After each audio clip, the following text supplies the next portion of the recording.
EMI, that is electromagnetic induction.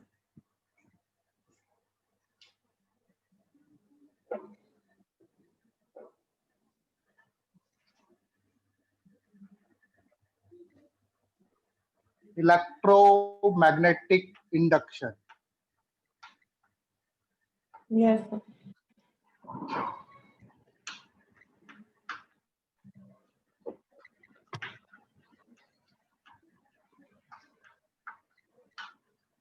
That is EMI.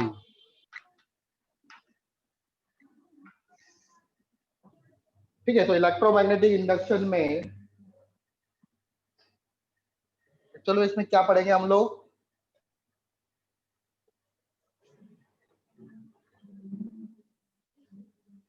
कि किसी magnetic field में अगर किसी कॉइल को रोटेट करें तो उसमें क्या होगा, ईएमएफ डेवलप होगा। ठीक है, उसके बारे में पढ़ेंगे। सबसे पहले हम लोगों को पता होना चाहिए इसमें मैग्नेटिक फ्लक्स क्या होता है। जैसे इलेक्ट्रिक फ्लक्स होता था, इलेक्ट्रिक फ्लक्स क्या होता था? So number of electric field lines passing through passing perpendicular through a surface. ठीक है, उसी तरह से मैग्नेटिक फ्लक्स भी क्या होगा, phi equal to Number of B dot ds। ठीक है, phi equal to B dot ds। B क्या है यहाँ पे, मैग्नेटिक फील्ड, और ds क्या है आपका, ds बोल दो या da बोल दो इसको, सॉरी।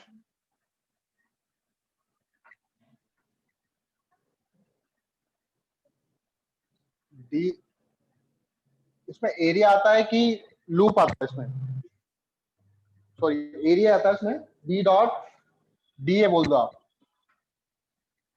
बी होगा आपका मैग्नेटिक फील्ड और डी ए होगा आपका एरिया वेक्टर।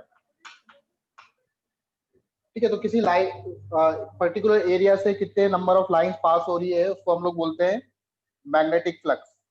इसकी यूनिट क्या होगी, मैग्नेटिक फील्ड की होती है टेस्ला मीटर स्क्वायर। तो एसआई यूनिट क्या होगी इसकी, Tesla meter square. Tesla metre square. और कोई भी यूनिट होती है क्या, टेस्ला मीटर स्क्वायर को ही फिर बाद में क्या बोला गया, वेबर। वेबर जो यूनिट है वो फ्लक्स की है।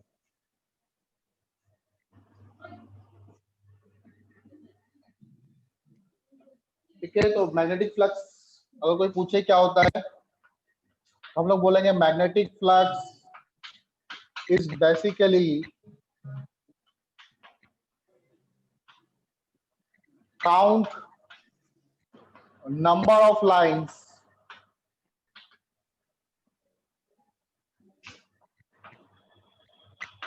passing through an area, passing through an area in the direction of, in the direction of area vector। Area vector की डायरेक्शन में कितने नंबर ऑफ लाइन पास हो रही है उसको हम लोग बोलते हैं मैग्नेटिक फ्लक्स। ठीक है, सपोज करो मेरे को एक एरिया दे दिया ऐसे करके, आर इसकी रेडियस है, मैग्नेटिक फील्ड लाइन ऐसे करके जा रही है,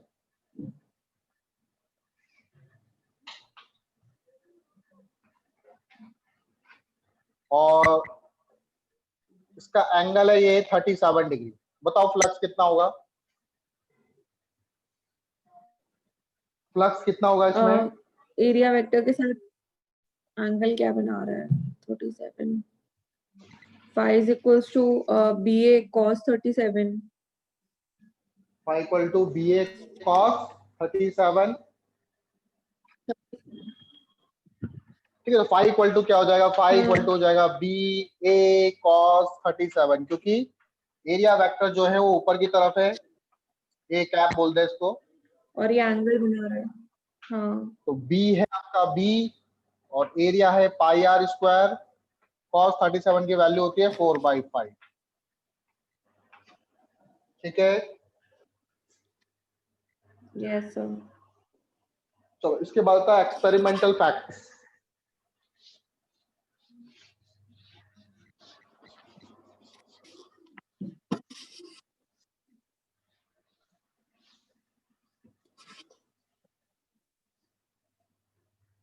एक्सपेरिमेंटल फैक्ट्स,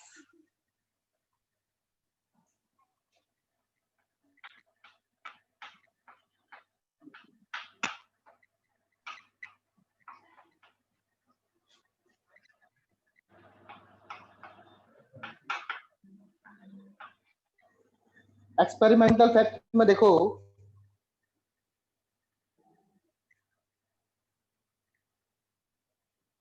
मान लो किसी कोई मैग्नेटिक फील्ड है,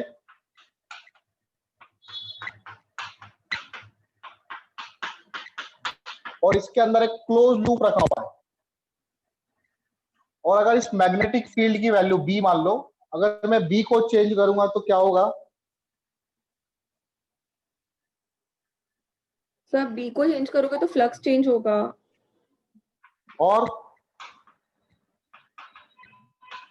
तो इस लूप के अंदर हमने ऐसा मतलब देखा, करंट भी इंड्यूस होगा ना, क्योंकि सर क्योंकि बी हाँ चेंज कर रहे बी, हो हाँ तो कॉइल में तो करंट मतलब तभी तक रहेगी ना जब मतलब सही है, चेंज होता रहेगा सही। एक बी इज चेंजिंग, कंडक्टिंग हाँ coil. B is changing, I is induced, हमने ऐसा देखा। हमें नहीं पता क्या हो रहा है, फ्लक्स हो रहा है, जो भी हो रहा है, यस सर। हमने ऐसा देखा कि अगर एक लूप को किसी मैग्नेटिक फील्ड में रख दो और मैं बी को चेंज कर रहा हूँ, बढ़ा रहा हूँ, घटा रहा हूँ, तो मैंने देखा कि इस लूप के अंदर क्या हो रहा है, करंट प्रोड्यूस हो रही है। करंट इंड्यूस हो रहा है। फिर हाँ, फिर दूसरा एक्सपेरिमेंट एक और करा मैंने,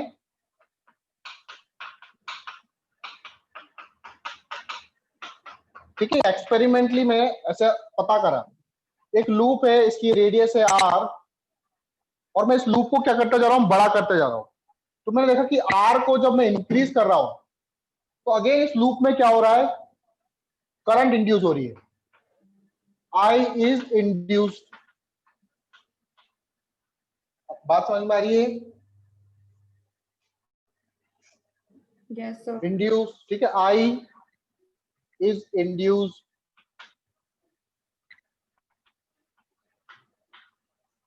फिर एक और एक्सपेरिमेंट किया, थर्ड एक्सपेरिमेंट, मैग्नेटिक फील्ड है, ये कॉइल है, इस कॉइल को मैंने ऐसे रोटेट किया, ऐसे रोटेट नहीं किया, ऐसे रोटेट किया। अब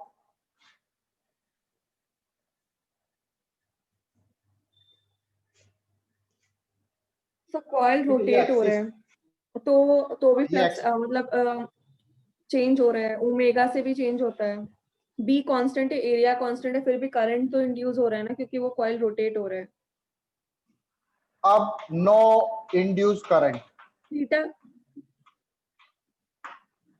कोई थीटा करंट तो चेंज इंड्यूस हो रहा है ना नहीं सर। होगा। नहीं, थीटा कैसे चेंज हो रहा है? थीटा क्या होता है? थीटा होता है एरिया वेक्टर और मैग्नेटिक फील्ड के बीच में एंगल। थीटा एरिया वेक्टर, इसका अंदर या बाहर दोनों तरफ मान सकते हो आप। एरिया वेक्टर या तो अंदर होगा या बाहर होगा, मैग्नेटिक फील्ड अंदर है। हाँ ये रोटेट कैसे कर रही है? हाँ। ये ऐसे रोटेट कर रही है, तो नंबर ऑफ लाइन थोड़ी चेंज हो रही है इसमें। बात समझ में आई? अच्छा हाँ, वो फिर इस ऐसे कॉइल ऐसे को मैंने, रोटेट हो रही है ना। अगर फिर ऐसे इस होती कॉइल तो को मैंने रोटेट हो। ऐसे ना करके ऐसे रोटेट किया, हाँ अब होगी। तो अब एरिया वेक्टर उसमें चेंज हो रहा है। ठीक है, अब क्या हो रहा है, थीटा इज चेंजिंग, थीटा बदल रहा है। ठीक है, यहाँ पे थीटा कांस्टेंट है, या थीटा सेम लिख दो, थीटा में कोई चेंज नहीं आ रहा, यहाँ पे थीटा में चेंज आ रहा है। Theta is changing, then current is induce. Current कब कब इंड्यूस हो रही है? जब मैग्नेटिक फील्ड में चेंज होता है, जब एरिया वेक्टर में चेंज होता है और जब थीटा में चेंज होता है। ठीक है, Yes, sir. तो फिर फेराडे ने एक लॉ बनाया that is called Faraday's law. उसने एक्सपेरिमेंट करे, फिर फेराडे ने एक लॉ बनाया। करंट फ्लो कर रही है, इसका मतलब इसके अंदर ईएमएफ भी होगा। विदाउट ईएमएफ करंट फ्लो नहीं कर सकती। Yes, sir. तो फेराडे ने क्या लॉ दिया? Faraday's law. क्या लॉ दिया बेटा? फेराडे ने लॉ दिया। फेराडेज ने लॉ दिया कि जो उसने मतलब इंड्यूस इसका ईएमएफ होगा, जो इंड्यूस ईएमएफ होगा वो d phi by d t के rate of change of flux के बराबर होगा। Induce EMF is equal to yes, sir, d ये phi by d second t. law है। ये कौन सा लॉ है? Second law. और फर्स्ट लॉ क्या बोलता है? फर्स्ट लॉ बोलता है कि जब भी मैग्नेटिक मतलब there is a change in magnetic flux linked with the conductor and EMF is induced in the conductor. ठीक है, और उस ईएमएफ की If the वैल्यू क्या conductor होगी? forms a closed, क्लोज ये लूप। वाली क्लोज लूप होगा तो करंट फ्लो होगी, डेल्टा फाई। क्लोज नहीं होगा तो यस सर। क्लोज नहीं होगा तो नहीं होगा, ईएमएफ इंड्यूस नहीं होगा। क्लोज लूप नहीं है तो क्या ईएमएफ इंड्यूस होगा कि नहीं होगा?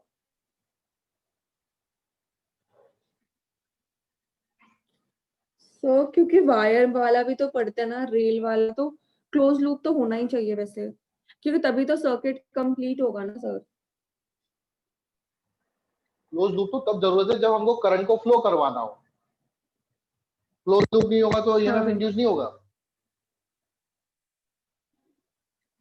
करंट फ्लो नहीं होगी। क्लोज लूप अगर नहीं है तो करंट फ्लो नहीं होगी, लेकिन ईएमएफ जरूर इंड्यूस होगा।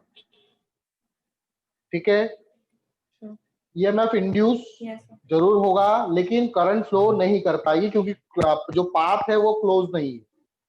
अगर पाथ क्लोज हो जाता है तो ईएमएफ तो इंड्यूस हो ही रहा था, अब करंट भी फ्लो होगी। आई बात समझ में? Yes sir. तो करंट को फ्लो होने के लिए पाथ की जो क्लोज पाथ की जरूरत होती है। ठीक है, उसको जाने का रास्ता चाहिए होता है, लेकिन ईएमएफ को इंड्यूस होने के लिए कोई क्लोज पाथ की जरूरत नहीं होती है। तो जो ईएमएफ इंड्यूस होगा वो कितना होगा? फाई की वैल्यू अभी हमने पढ़ी थी, बी ए कॉस थीटा। तो फाई की वैल्यू रख दो यहाँ पे, D B A cos theta by D T. B में चेंज करो, ए में चेंज करो, कॉस थीटा में चेंज करो, तो ईएमएफ इंड्यूस होगा। आई बात समझ में? Yes sir. तो फेराडे ने तो हमको बताया कि ठीक है इतना ईएमएफ इंड्यूस होगा, लेकिन किस डायरेक्शन में करंट फ्लो होगी उसके बारे में फेराडे ने कोई आइडिया हमें नहीं दिया। नहीं दी। उसका आइडिया किसने दिया हमको? लेंसेज लॉ से आता है वो आइडिया। उसका आइडिया दिया हमें लेंज लॉ ने। लेंज लॉ क्या बोलता है? Yes sir. लेंज लॉ क्या बोलता है? Direction of induced EMF is always such that it opposes the cause of मतलब cause producing it. ठीक है, वो हमेशा डायरेक्शन वो होता है इंड्यूस्ड ईएमएफ का जो कि कॉज को अपोज करता है, वो ये lenses law. Direction of induce current is such that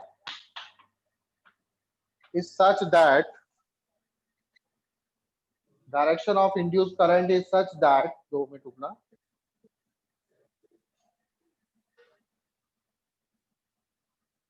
Direction of induced current is such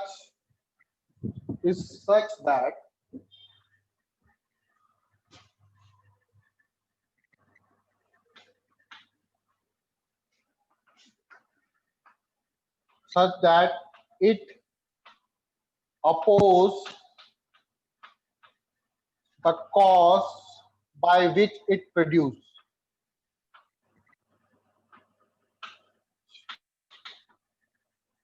It produced. ठीक है, आई बात समझ में? Yes sir. Yes sir. ठीक है, अब जैसे मान लो एक लूप ले लिया मैंने ऐसे,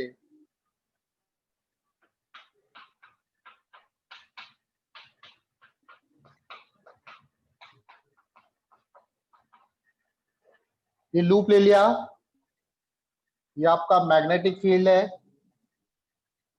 ठीक है, और इस लूप में मैं सपोज करो Yes sir. इसमें मैं मैग्नेटिक फील्ड को बढ़ा रहा हूं, तो इस कॉइल में जो करंट प्रोड्यूस होगी वो कैसे होगी? Clockwise, anti clockwise?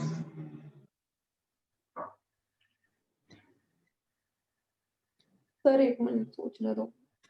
Example be increase सोच लो. हो रहा है तो फाई इंक्रीज होगा. इंड्यूस्ड ईएमएफ इंड्यूस्ड डिक्रीज करेगा.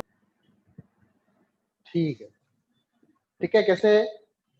एंटी क्लॉकवाइज डायरेक्शन में होगा. तो देखो क्या हो रहा है इसमें. अच्छा, करंट नॉर्थ पोल कब बनता है किसी लूप में? ऊपर इसकी साइड नॉर्थ पोल और ऊपर की साइड साउथ पोल कब बनता है? नॉर्थ पोल बनने के लिए इसमें करंट किस तरफ फ्लो होनी चाहिए? नॉर्थ पोल एक मिनट एन है ना सर, एंटी क्लॉकवाइज डायरेक्शन. ठीक है, और साउथ बनने के लिए क्लॉकवाइज. क्लॉकवाइज. अब इसमें जो मैग्नेटिक फील्ड लाइंस है वो ऐसे अंदर जा रही है, यस सर. ठीक है, मैं मैग्नेटिक फील्ड लाइंस की बात कर रहा हूँ. तो इसका मतलब यहाँ पे नॉर्थ रखा होगा और अंदर की तरफ साउथ रखा होगा. तो जैसे जैसे हम लोग Yes, इसको बड़ा sir. करते जा रहे हैं तो नंबर ऑफ मैग्नेटिक फील्ड हाँ, लाइंस क्या होती जा रही है? बढ़ती बढ़ती जा रही है. तो ये क्या करेगा? उसको रिड्यूस करने के लिए अब खुद की लाइन प्रोड्यूस करेगा ऐसे करके यस सर. इस तरफ. मतलब ये ऊपर वाला हिस्सा क्या बनना चाहिए, नॉर्थ की साउथ से? नॉर्थ बनना चाहिए. नॉर्थ. नॉर्थ बनने के लिए इसमें करंट कैसे फ्लो होगी? Yes sir. Anti clockwise. Anti clockwise. हमारी बात समझ बा? सर. हाँ बेटा. हाँ. क्या?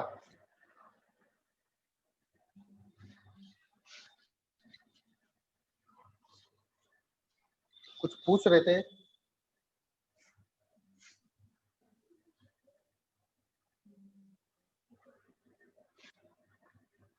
सर मैंने पता है चलो. कैसे किया है.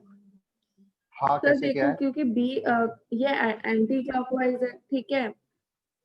ये मतलब ये जो बी है वो मतलब बी अंदर को है, ठीक है. तो करंट अगर बढ़ाना है मतलब अंदर को अगर हम हाथ रख के करेंगे तो साउथ मतलब क्लॉकवाइज आएगा. तो मैं इसका उल्टा ले लूंगी, एंटी क्लॉकवाइज ऐसे? इंड्यूस कर दूंगी करंट, तभी बी वो हो जाएगा. सर ये मेरे को नॉर्थ पोल और साउथ पोल ना सच में बहुत कंफ्यूजिंग लगता है. आप आगे जो क्वेश्चन कराओगे ना, देखना मुझे कितना डाउट आने वाला है उसमें. वो ठीक जो मैग्नेट वाला कराओगे ना, मुझे बहुत डाउट आने वाला है. प्लीज मुझे अच्छे से समझा देना. है. मुझे पता है, मुझे चलो ये मुझे नॉर्थ पोल साउथ पोल नहीं आता समझ सर. ये हमेशा जब मैं देखती हूँ ना, हमेशा नॉर्थ पोल ही बन रहा होता है, साउथ पोल तो कभी बनता ही नहीं है ऊपर को. चलो ठीक है, बी है, बी को रिड्यूस कर रहा हूँ. हम्म. क्या होगा? तो बाहर को है तो बी रिड्यूस कर रहे हो आप, ठीक है. तो मतलब तो फिर उसी डायरेक्शन में जाएगा, क्लॉकवाइज बनेगा. मतलब ऐसे है ना, करंट ऐसे जा रहा है तो बस, मतलब इस तरफ को जाएगा सर. कैसे किधर बताऊं आपको अंदर? मैं. एंटी ये क्लॉकवाइज क्लॉकवाइज, बनेगा, क्लॉकवाइज? एंटी क्लॉकवाइज एक करंट जाएगा. एंटी क्लॉकवाइज ऐसे जाता है ना, एंटी क्लॉकवाइज. क्योंकि बी तो कम ही हो रहा है, तो बी को बढ़ाना हाँ है तो ये एंटी क्लॉकवाइज करना पड़ेगा. ठीक है. हाँ.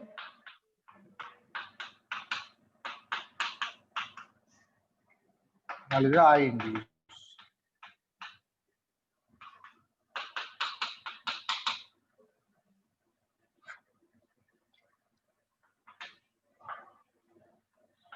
आर इंक्रीजिंग, रेडियस इंक्रीज हो रही है,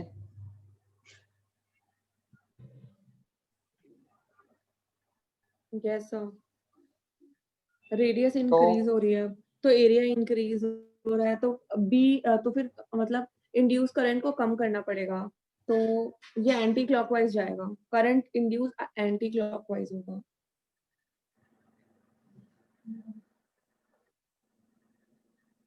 ठीक है, रेडियस इंक्रीज हो रही है, नंबर ऑफ लाइंस बढ़ रही है अंदर, तो ये इस साइड में करंट करवाएगा, तो एंटी क्लॉकवाइज।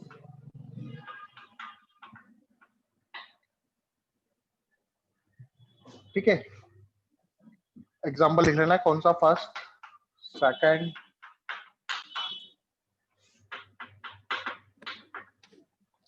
इस तरह से वायर है, इसमें जो करंट है आई, कौन, ये इंक्रीज हो रही है, और इसके बगल में एक लूप रखा हुआ है, क्या इसमें करंट इंड्यूस होगी?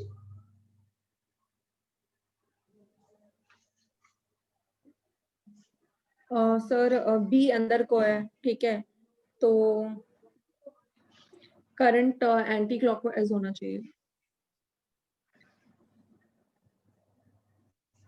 रिड्यूस करने के लिए, एंटी क्लॉकवाइज। एंटी क्लॉकवाइज, ठीक है, क्योंकि मैग्नेटिक फील्ड यहाँ पे क्या यस है, सर। अंदर की तरफ है, तो करंट बढ़ेगी तो मैग्नेटिक फील्ड, क्रॉस फील्ड बढ़ेगा, क्रॉस फील्ड बनाने के लिए अपोजिट में ऐसे करके करंट फ्लो होगी, यस सर। ठीक है। Yes sir.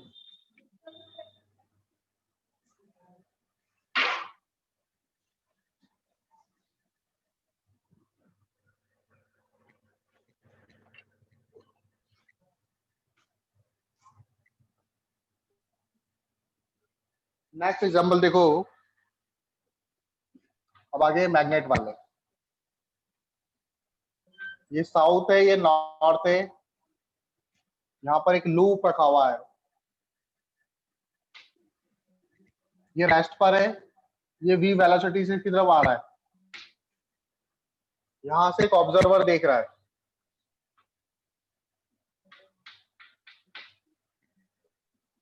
क्या दिखेगा इसको, करंट क्लॉकवाइज, एंटी क्लॉकवाइज? तो जा रहा है, ठीक है, नॉर्थ, अब नॉर्थ पोल, अब मतलब जा रहा है, तो पता नहीं, मुझे नहीं आता सर ये। हाँ, नहीं आता? सर अगर करंट, एक मिनट सर, मैं फिर भी सोचूंगी। सर ये नॉर्थ है, ठीक है, सोचो। इसको रिपेल करना है, तो नॉर्थ पोल यहाँ पर इंड्यूस होगा, ठीक है, और यहाँ हाँ, पर ऑब्जर्वर जहाँ, मतलब और नॉर्थ पोल यहाँ तक, यहाँ पर इंड्यूस होगा, ठीक है, अब नॉर्थ पोल इंड्यूस हो रहा है तो एंटी क्लॉकवाइज चलेगा करंट, ऑब्जर्वर को तो नॉर्थ मतलब एंटी क्लॉकवाइज दिखेगा, क्योंकि ऑब्जर्वर यहाँ पर है ना, इस साइड है, अगर वो दूसरी डायरेक्शन में होता तो उसको साउथ मतलब यहाँ वहां पर साउथ पोल इंड्यूस होता तो क्लॉकवाइज चलता हुआ दिखता उसको। बस, तो मैंने सही सोचा क्या? हाँ, ठीक है, हाँ, तो क्या, साउथ है, नॉर्थ है, सॉरी उल्टा ले लेते,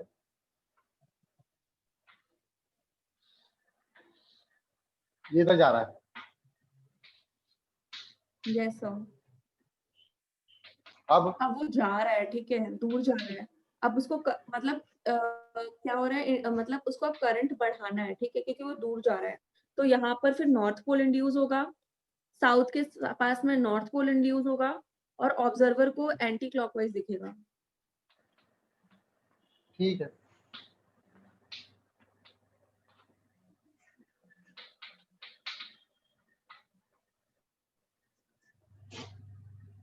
ठीक है, बात समझ में आई? हाँ।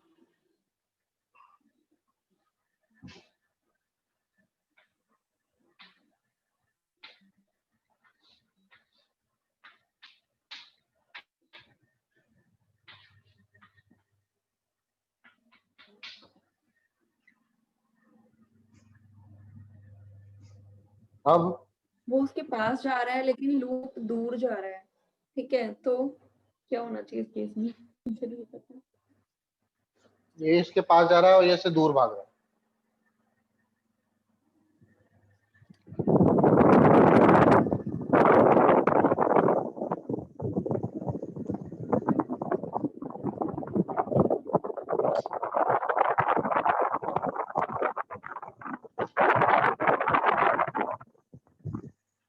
दूर जा रहा है, पास दोनों के बीच में रिलेटिव मोशन कितना है? बेसिकली जा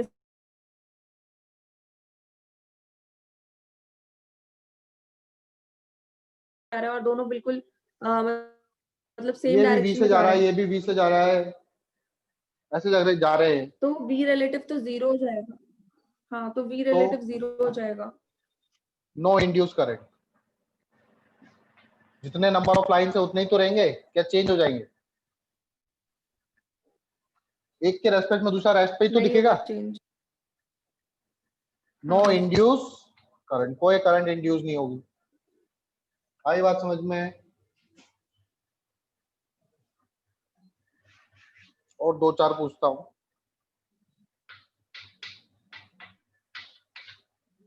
ये v से, ये 2v से।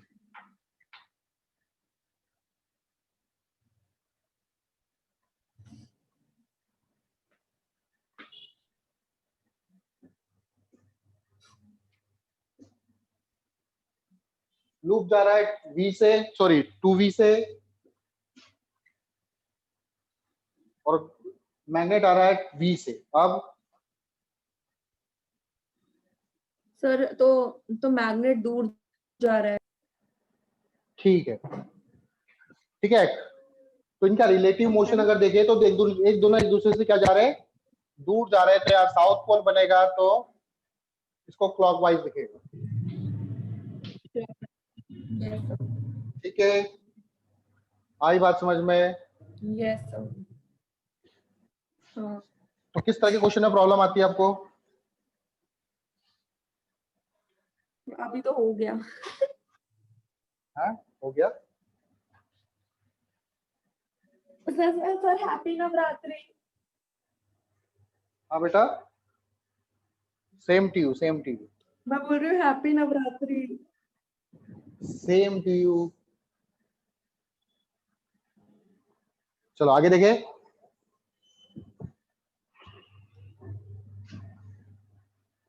अब देखो इसमें और कैसे क्वेश्चन है।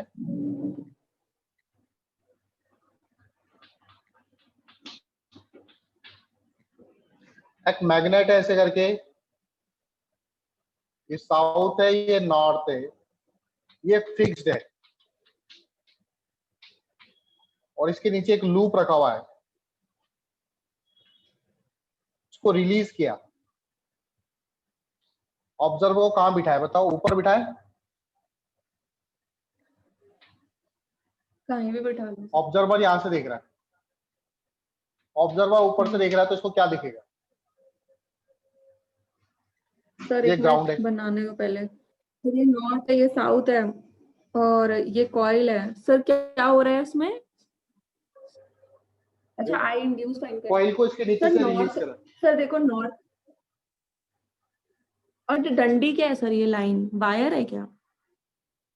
नहीं नहीं, ग्राउंड को शो कर रखा है मैंने। अच्छा, ग्राउंड। ग्राउंड ऐसा से ऊपर है देखिए, मतलब। ऐसा होगा कि, अच्छा सर ऑब्जर्वर है, ये नॉर्थ जा रहा है, उसको नॉर्थ को रिपेल करेगा, तो नॉर्थ इधर इंड्यूस होगा, ऑब्जर्वर की साइड नॉर्थ इंड्यूस होगा, और उस तरफ साउथ इंड्यूस होगा, तो ऑब्जर्वर को तो एंटी क्लॉकवाइज दिखेगा करंट। नहीं, ये कॉइल को मैंने ऐसे रिलीज किया, तो ये मैग्नेट चाहेगा कि कॉइल दूर जाए। अच्छा, कॉइल को रिलीज कर दिया है आपने? हाँ, अच्छा, तो फिर तो उल्टा केस हो जाएगा सर। मैग्नेट लिया, मैग्नेट के नीचे से देखो कॉइल को रिलीज फिर क्या? किया मैंने। अच्छा, मैं बताती हूँ फिर ना क्या फिर। होगा? देखिए सर, कॉइल दूर जा रहा है, ठीक है, कॉइल दूर जा रहा है, ठीक है, तो फिर कॉइल मतलब करंट इंड्यूस ज्यादा होना चाहिए, क्योंकि नेचुरली करंट इंड्यूस कम होगा, तो उस तरफ साउथ पोल इंड्यूस मतलब होना चाहिए, ऑब्जर्वर को साउथ दिखना चाहिए, क्योंकि करंट इंड्यूस तभी होगा मतलब। अपोज साउथ पोल का मतलब है साउथ होना चाहिए सर। Clockwise clockwise. ना, साउथ पोल का मतलब है क्लॉकवाइज। हाँ ठीक है, तो क्लॉकवाइज को करंट दिखेगी। और इस मान लो ये ए एक्सेलरेशन से गिर रहा है, तो एक्सेलरेशन होगा, ए की वैल्यू डी से ज्यादा होगी कम होगी? सर, जी से कम तो हमारा होगी। ठीक है, ए की वैल्यू जी से सर, कम कम होगी। होगी, थोड़ा धीरे गिरेगा ये। हाँ ठीक है, अगला एग्जांपल देखो, उल्टा कर दे इसको। हाँ मैग्नेट को नीचे रख देते हैं ग्राउंड पे, और इसके ऊपर कॉइल को गिराते हैं। ऑब्जर्वर कहाँ रखें? ऊपर ही रखें।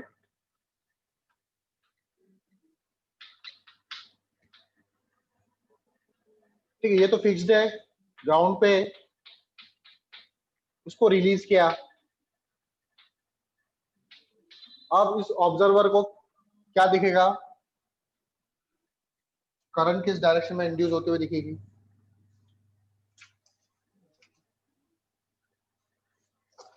सर, ये कॉइल है सर, कॉइल को क्या किया, मैग्नेट की तरफ रिलीज कर दिया ना, तो फिर हाँ, उसको ग्राउंड में मैंने रिपेल मैग्नेट करेगा रखा। तो नॉर्थ है, और ऑब्जर्वर को साउथ दिखेगा। मतलब ऑब्जर्वर ये रहा साउथ ना दिखेगा मेरा, तो मतलब साउथ का मैग्नेट मतलब नॉर्थ इधर इंड्यूस होगा और साउथ ये सर, ये जो साउथ मतलब ऑब्जर्वर है क्लॉकवाइज, उसकी तरफ साउथ और नॉर्थ। नीचे की तरफ नॉर्थ। ठीक है, मैग्नेट के साइड में नॉर्थ और ऑब्जर्वर के साइड में साउथ। हाँ, अगेन इसका एक्सेलरेशन ए है तो ए की वैल्यू जी से कम आएगी। जी से कम होगी। ठीक है, हाँ तो डायरेक्शन निकालना है आपको।